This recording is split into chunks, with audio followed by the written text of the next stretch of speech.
नितेंद्र सिंह जी, मैं आपसे भी समझना चाहूंगी। देखिए, जब देश की बात होती है, एकजुटता की बात होती है, मुझे लगता है उसमें कोई इफ बट होना नहीं चाहिए। लेकिन अब पानी और खून एक साथ नहीं बहेंगे, इस बात का जिक्र हुआ ना, और आतंकियों को मुंह तोड़ जवाब दिया जा रहा है। ये तस्वीर सबने देखी, तो विपक्ष कहाँ व्याकुल है और कहाँ विपक्ष को जो है संदेह क्यों है, कहाँ पे है, किस लिए है? जी धन्यवाद अर्चना जी।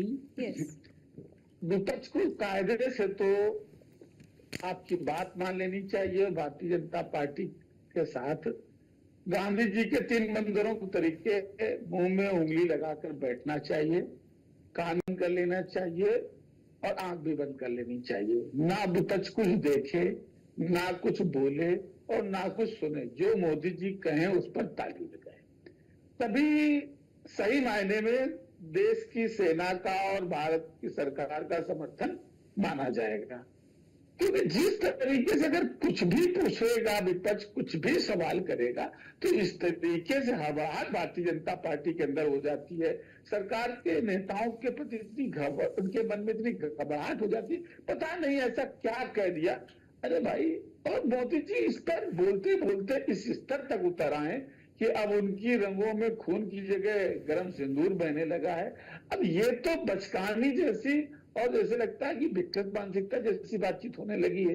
अर्चना जी, क्या अच्छा लगता है आपको कि आप तो पढ़ी हैं, अच्छी एंकर है, साइंस जानती हैं, ये मर्क्यूरी के फल पर क्या होता है पारा? वो किसी खून में बहने की चीज होती है, जिसके खून में चला जाएगा उसको अगर चाट भी ले कोई आदमी तो जहरीला होता है, जान भी जा सकती है। खून में रहेगा तो आदमी जीवित रह पाएगा। लेकिन अब बात सिंदूर सिंदूर इतना सिंदूर हो गया।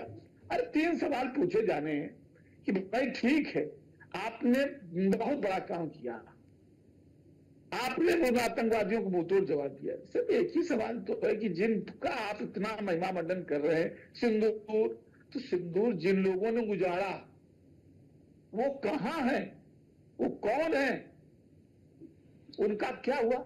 अब ये सवाल नहीं किया जाना चाहिए। आप बहुत पराक्रमी हैं, आपने बहुत बड़ा साहस दिखाया, देश की सेना ने जो काम किया।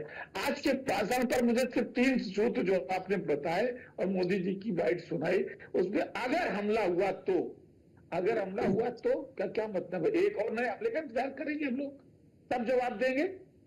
और उसके बाद तय करेगी सेना, समय भी सेना तय करेगी जवाब देने के लिए। और सीज फायर अमेरिका में होगा, सीज फायर अमेरिका से तय होगा।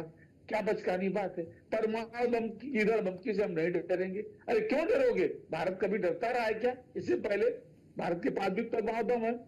बात बात आतंक के आकाओं को और आतंक को हम अलग अलग नहीं मानते हैं। और फिर हमारे विदेश मंत्री पाकिस्तान को बताते हैं कि हम आप पर हमला करने आ रहे हैं, लेकिन हम सैनिक ठिकानों पर हमला नहीं करेंगे, सिविलियन पर हमला नहीं करेंगे, कुछ आतंकी ठिकानों पर हमला करेंगे। ये रणनीति का पार्ट होता है क्या? इस पर विदेश मंत्री पर कोई कार्रवाई की गई कि आप हमारी गोपनीयता भंग कर रहे हो? हमारी सेना अगर आक्रमण जब करेगी और उनको पहले से हमने आगाह कर दिया है, तो वो जवाबी कार्रवाई में हमारी सेना को नुकसान नहीं पहुंचा सकते। चेतावनी और जानकारी। नितेंद्र जी, आप तो अपने नाम के आगे डॉक्टर लगाते हैं, छोटी छोटी बातें नहीं समझी जा रही। आपके विवेक पे तो बिल्कुल संदेह नहीं होना चाहिए। अरे चेतावनी और जानकारी में फर्क होता है नितेंद्र जी, चेतावनी और जानकारी में फर्क होता है। प्लीज ऐसे देखिए, इस तरह कम से कम आप जिस बयान को कोट करें उसको दुरुस्त कोट करें, ठीक है? पिछले कल भी इसको लेकर चर्चा हुई, आज मैं फिर दोहरा रही हूं। नितेंद्र जी, जानकारी देना और किसी को चेता देना या चेतावनी देना, दोनों में अंतर है, दोनों में जमीन आसमान का अंतर है, ठीक है? पहली चीज। और दूसरी चीज, भारत कहता है नहीं है। हाँ, ये रणनीति का हिस्सा होता है। आप चेतावनी देंगे कि हम आपके आतंकी ठिकानों में हमला करेंगे और आपके सैन्य ठिकानों में हमला, ये बताना है कि चेताना है? युद्ध में चेताया जाता है क्या? बदला लेने हम जा रहे हैं। क्योंकि भारत, जितेंद्र जी आप भी जानते हैं कि भारत कभी भी, और नहीं तो फिर आप कह दीजिए कि विपक्ष को मुंह में हाथ रख लेना चाहिए। हम लोग गांधी जी के 3 मैं तो कहती हूँ बिल्कुल आप मुंह पर हाथ मत रखिए, लेकिन जब भी आप सवाल उठाने के लिए अपनी जुबान खोले नितेंद्र जी, कुछ तो लॉजिकल होना चाहिए।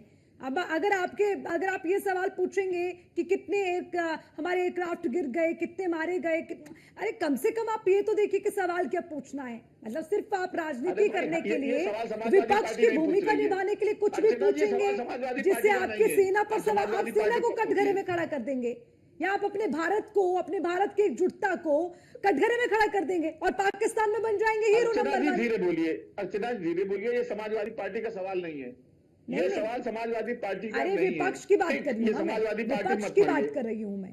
समाजवादी पार्टी का सवाल नहीं है, सहयोगी दल तो है ना।